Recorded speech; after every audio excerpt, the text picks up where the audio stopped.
Good afternoon. I'm Dryden Pence.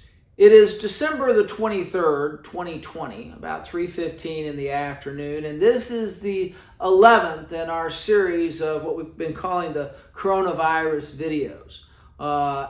Today I'm going to talk to you a little bit about the virus, update you on that, the vaccine, the economy, the election, and then we're going to talk about what I call the so what. What does all this really mean to the economy and markets and people's accounts? So here we are.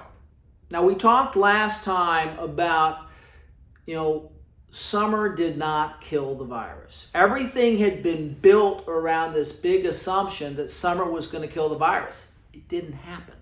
And so now we have to deal with the fact that that premise didn't work out. And we have to kind of go through what's going on now. But we've learned a whole lot about the virus. We're coming up on 1 year even, pretty quickly.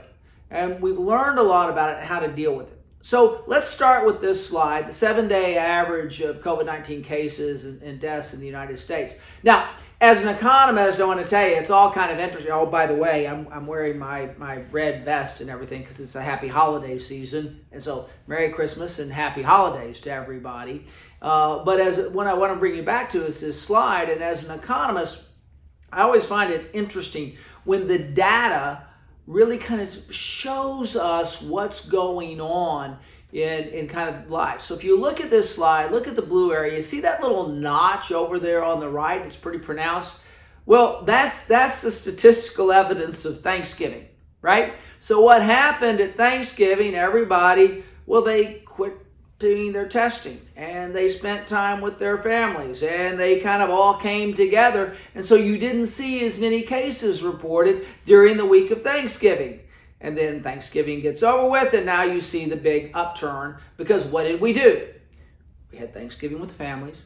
We did not social distance and more people got the virus. So it's kind of interesting when you see the data kind of, play this out in real life. Now, also take a look. As the number of cases have gone up, so have deaths, and they've increased. But not at quite the same ratio as we had before. Bottom line, cases in the United States are going up dramatically all across the board. A lot of that's due to, this is the lag after Thanksgiving, and what are we going to have in a couple of days? Christmas. And then after that, New Year's. And is everybody social distancing, and is everybody wearing masks? No. So what's going to happen? More and more cases. That's kind of where we're headed, right? We're headed into the increase. We're over more 225,000. We'll probably hit 250,000 cases a day. Vastly dramatic. But we've learned a lot. Those numbers don't mean quite as much now as they did 200 days ago, when we remember how we looked at it was first coming out in the United States, or you look at the European Union, so you can see where the deaths were higher relative to the total number of cases. Now, we can also see that in the United States and also Europe, this thing has come roaring back. Summer did not kill the virus. So as we move into the fall, two things have happened. We're moving into the fall, and we're beginning to have holiday season, but more importantly, what we have is COVID fatigue. People are just no longer taking this seriously, so what does it do? It comes back, and if you forget about it, it's going to remind you. Remember, the virus is the virus is the virus. It does whatever it's going to do, and there's not a lot we can do to interfere with that. We just kind of ameliorate it. So now let's look at the big four. We have California, Florida, New York, and Texas. And you can see California has spiked tremendously. Florida has kind of kept things under control, but they're having an increase back to where they are, higher positivity rates. New York is beginning to, they've been most draconian in their lockdowns, and now you're beginning to see that pick up. Texas has data that's kind of all over the place. But the important thing, you're seeing a large percentage of the population, the big four, are beginning to see an uptick in cases and positivity rates. And we're seeing that, again, it shows up in death rates as well. There's a lag effect to the increase in cases and the increase in mortality. This is what waves look like. This is United States hospitalizations based on COVID-19. And basically, here's the waves. They come, you get a big peak, then you get a trough, then they come again. Now you can look and see where we are right now. Remember, the real risk that's out there that we have to pay close attention to is the capacity of the healthcare system. Remember 14 days to slow the spread and all of those things. It wasn't about stopping the virus. It was slowing it down long enough that capacity in the healthcare system could help those people that are most acute. And this is the important thing to pay attention to. Again, we know a lot more now than we did before. This is the distribution of cases and death by age in the United States. And here's the deal. If you're young, okay, look at the total number of cases. Most of the people having cases now are young folks. And fewer of the cases are old folks, right? And that you can see it. Now take a look at the death. If you look at that, very few young people are dying by this. But as you get into the older groups, what this basically means is for people over 85 years old, if you get this, there's a high percentage of people for which it creates mortality. So we now know and can read this and begin to understand that if you look at case fatality rate by age group, okay, this really affects those people most in the age groups, in the older age groups. Now, when we take a look here, what's also very important to recognize, I'm going to go back to this slide and just show you here just a second. This case fatality rate is very important. If you're over 85 years old, you got a better than a 20% chance of this being a mortal issue.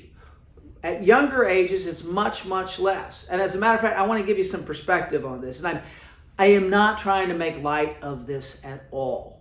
But as we think about how this affects our economy and everything going forward, it really affects policy and it affects how we do it. So if you remember this chart, you're taking a look at, remember this chart, right?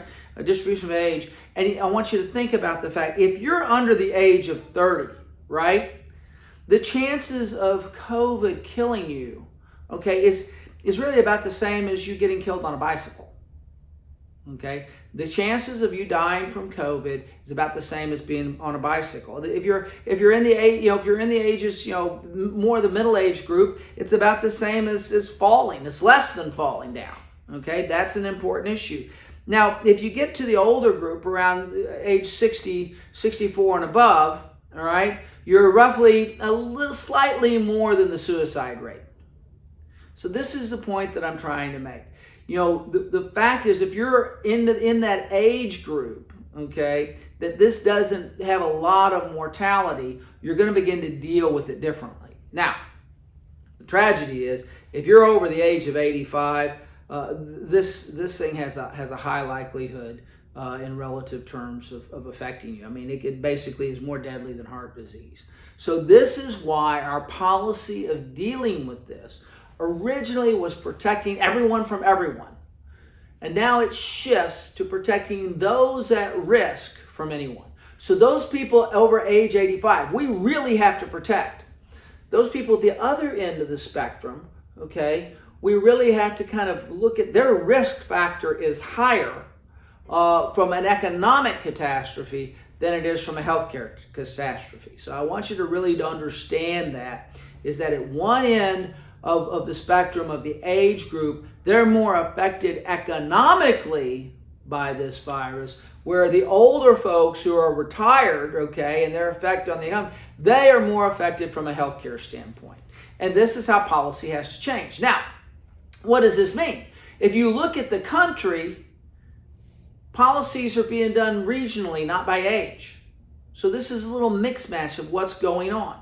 And these are restrictions and mandates, and every state's dealing with it differently. And you have some states that are completely closed in business, or mostly closed in business restrictions and stay-at-home orders, and then others that aren't, right? And it's fairly inconsistent, and you can see on the map where they are. Now, the thing that's important to recognize is, what does this mean going forward? Everybody by this time knows somebody who knows somebody who's been severely affected by this disease. Everybody knows somebody who knows somebody, or they have been themselves, right? And this is very serious. The other issue we have to look at, though, is the economic fallout of all of this. And what does all of this mean for our economy and going forward? And these lockdowns, when they write the history of this thing, there's going to be tons of questions about were the lockdowns affected? Did they make it better? Did they make it worse? Did they really change anything? What happened?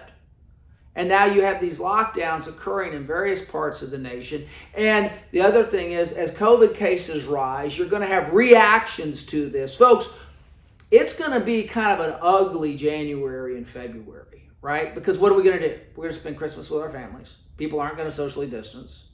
And you're going to see more and more of this through January and February. But we're also much better equipped to handle it now. And that's the thing that's important. The other thing that we have happening that's very, very different is we have the vaccines. This is a game changer. It's a game changer for a lot of reasons. Because now that there is a vaccine, and most people think they're going to work, there's two big things to know. Do we have enough of it? And the answer to that is yes.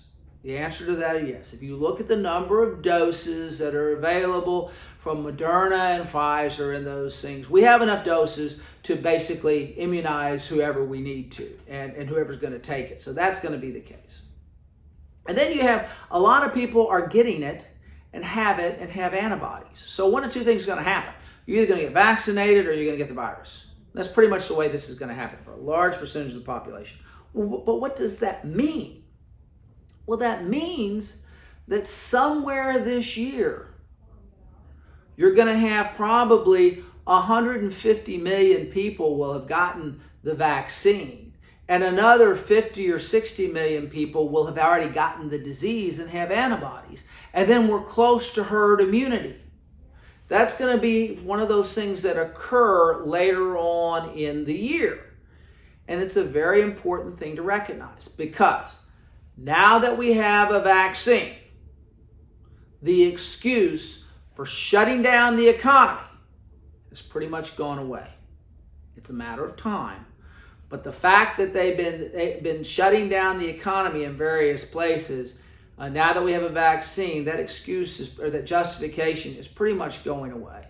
And we're setting ourselves up for this big tug of war between needing to take care of the people that are massively economically disadvantaged by the shutdown of the economy, who are typically younger people and in service jobs and things like that. And then the older part of our population who are primarily retired already. So the economic effect is not quite so devastating, but the sociological and health effects are. So you're beginning to see this tug of war that's going to be carrying itself out throughout the rest of the year. Now, where do we think about vaccine access? It's kind of spread out throughout the nation. This is where we are right now. This is where the United States is relative to the rest of the world. We have basically 330 million people, and we've got 555 treatments available. So the point of the matter is do we have enough doses? Short answer, yes.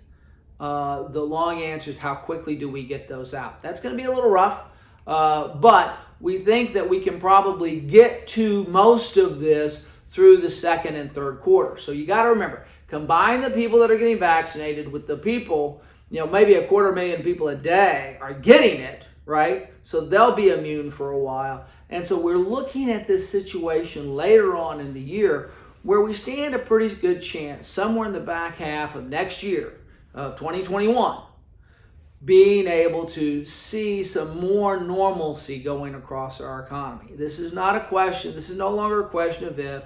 It's just a question of when. So we're in this horse race between stimulus and virus. Let's talk about now the economy. It is a horse race between stimulus and virus. When first we had, if you've seen me do these videos before, when it all came out and you had the first great big stimulus bill, we had more stimulus than virus, more economic support into the market than we had the virus slowing it down. Now, over time, as Congress debated for months over doing something, we ended up with a case where we're getting down here to the end of the year and we were finding ourselves no longer with more stimulus than virus, but now more virus than stimulus. And now they're coming back. We've got a new COVID relief package. It'll be interesting to see what actually gets passed and how much money of this final agreement is actually helping the people that need it the most. We have models for the thing, direct payments help, focus payments help, PPP helps, all of these things. And we really kind of now have a little bit more knowledge where we can be more specific of where we're sending economic stimulus and economic aid to carry us through while we continue to fight this. And that's important. But we are seeing some, tick up here on the weekly unemployment insurance across all models. And the other thing that these numbers are leave out a little bit is the continuing claims and the subsequent unemployment benefits are there. And there's still a whole lot of people in this country that need assistance, and we can't just ignore that. But the good news is the economy is beginning to come out of this as we get past this raging piece of COVID that we're going to have that is somewhat self-inflicted that we're going to see in January and February. But we think as we get deeper into the year of next year, you're going to see two things happen. Enough people are going to be recovering from the virus or have gotten the vaccine, and then you're going to see a movement of more to a more normal economy. Now, people get very concerned about the debt. Let's talk about that real quick. Interestingly enough, through all of this, interest rates are remarkably low. And we are just racking up a tremendous amount of debt as we get through this battle of COVID, this war with COVID, if you will. And so the key thing to pay attention to, though, is it's cheaper to fight it now than it used to be.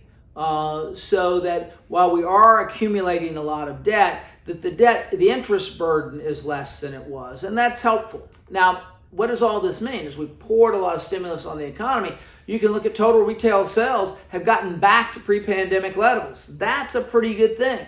We had a very quick recession, a very quick pull down, and then we've recovered back. And so you really are looking at an economy that is going through a big transformation. You have a group of people, some sectors of the economy, particularly those in the service industries and low-wage earners, that are more dramatically affected by the lockdowns than anybody else. And the lockdowns are purely a function of government policy, right? So as we begin to get past the lockdowns, then hopefully that part of it is able to come back more on its own. Less and less stimulus will be needed. And then we have to see the world is changing in how we do things. If you take a look at the far side of this graph, you can recognize that we have adapted. If you look at retail sales, which, shopping is the American national pastime. So it's what we do more of than anything else. If you look at non-store retail, right, you can see that retail sales that you're doing online with your mobile device and those things have grown dramatically. So not only have we continued to keep that part of the economy going, it's grown tremendously as people have adapted. Right? We are the most adaptive species on the planet, right? As human beings have adapted to all that goes on, we've adapted how we do things, and that continues to show growth. But what I want to point out here is while we've had tremendous growth in online, we're still only about 16 or 17%.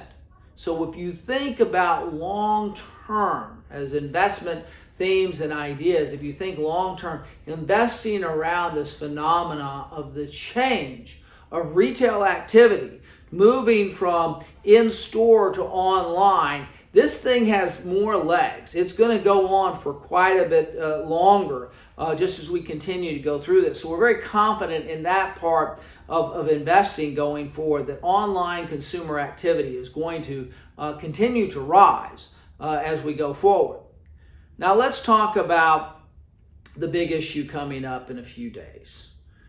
We've gone through a presidential election cycle, and then all of a sudden everybody looked around and went, whoops, we've got a Senate election in Georgia that makes the difference between whether we have a divided government, which the market likes. Markets like divided governments, right?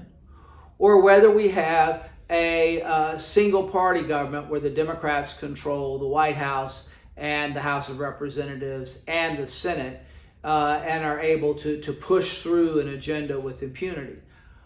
Interestingly enough, the special election in Georgia, this is probably the most significant statewide election since probably the Civil War. We probably haven't seen a statewide election that has been this important to the future of the country since the Civil War. And so you really, and it's a dead heat, right? You've got everyday polls come out, and we know how crazy polls are. Some of them say the Republicans are ahead. Some of them say the Democrats are ahead. In the end, the Republicans, if the Republicans win one of the two seats, then you have a divided government. If the Democrats win both of those seats, then Kamala Harris, she should be installed as vice president. Then she kind of becomes a very important person, because at that moment, she's the tiebreaker for the agendas that can be put past. So, very important to pay close attention. We're paying close attention. We're being cautious. Okay, most surveys, most betting things, most ideas are looking at it. Indeed, for runoff elections in Georgia, the Republicans have won 6 out of 7 in that space. And so that bears some logic and some desire for people to expect the Republicans to win that. But it's still a key date, and we're watching it very careful. So we're being very cautious now between now and January 5th or 6th, because the outcome of that election could change tax policy, and it could change valuation. So that's an important issue. If you ended up with divided government, we think that that's a pretty positive thing. If you end up with a completely one-party dominated government, that can create some volatility in the markets. Then we have the election day, and then there's the key issues that everybody's talking about. Stimulus, taxes, the final outcome of the election, and the containment of the virus. These are the things that are out there that we have to look at. So what's the so what? On the virus, it's going to get worse through January and February. Why? Because everybody is going to see their families for Christmas and New Year's. And we saw this play out over Thanksgiving, and you're going to see a further peak. But then the vaccine begins to kick in.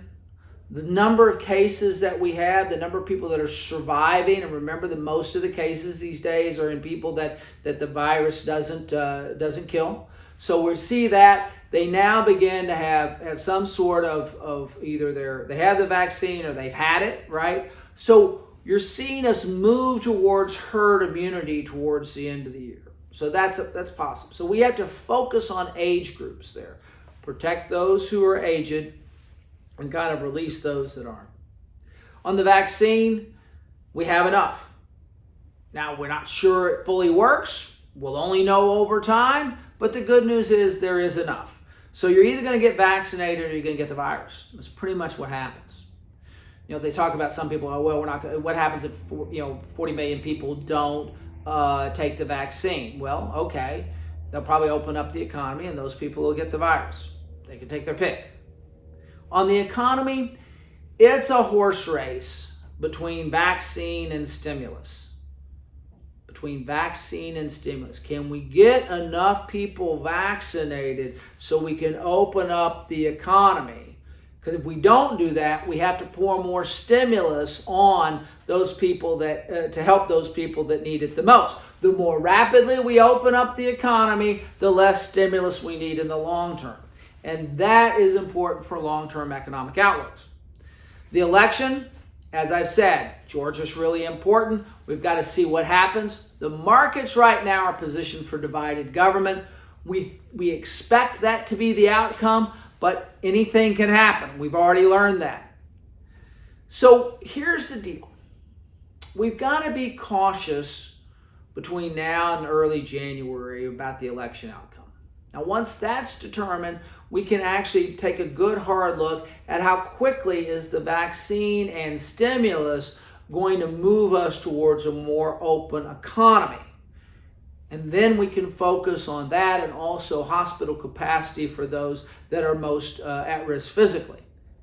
And so we think that as we move through this, as we move into the latter half of next year, what we're going to see is the economy continuing to improve against this backdrop of the success that we're having with dealing with policy going forward and with the stimulus and virus and healthcare and all of those things. The key here is focus. We have to focus economic stimulus on those that need it the most. Those are people typically who are younger that are working in the service areas. Those are desperately affected by this. And then we have to focus healthcare for the older people that are most at risk, not necessarily economically because most of them are retired, but they're at risk medically because that's who the virus affects the most. So by getting our focus right, we begin to move over and come over these things. So I've talked a little bit about today, talked about the virus, talked about the vaccine, I've talked about the economy and the election, and then also the so what. We feel confident about 2021, but we also have to be very patient and objective as to how we look at these big things happening, some by January the 6th, and others every month as we go along, as more and more things are able to open up. And when do state policymakers kind of recognize that they want to release and open up the local economies a little bit to allow those most at risk economically to work, and then those most at risk from a medical standpoint to be protected. So I hope that this has been instructive and helpful. It is a positive outlook for 2021 against a backdrop of a lot of interesting things happening. We know so much more now than we did 9 months ago, and we continue to move to get through this. So I want to take the opportunity to tell everybody, socially distance, wear a mask, but also most importantly, to the extent you possibly can, have a wonderful holiday season. Merry Christmas, happy holidays to all of you. On the other side of the year, we'll shoot another one of these probably in mid-January to give you a deeper outlook for 2021. We'll know the outcome of the election and can kind of dig into the economic policies that go forward. So, with that, I want to thank you very much for your time. I hope this has been interesting and informative and helpful as we move through this. And again, Merry Christmas, Happy Holidays, and thank you from all of us.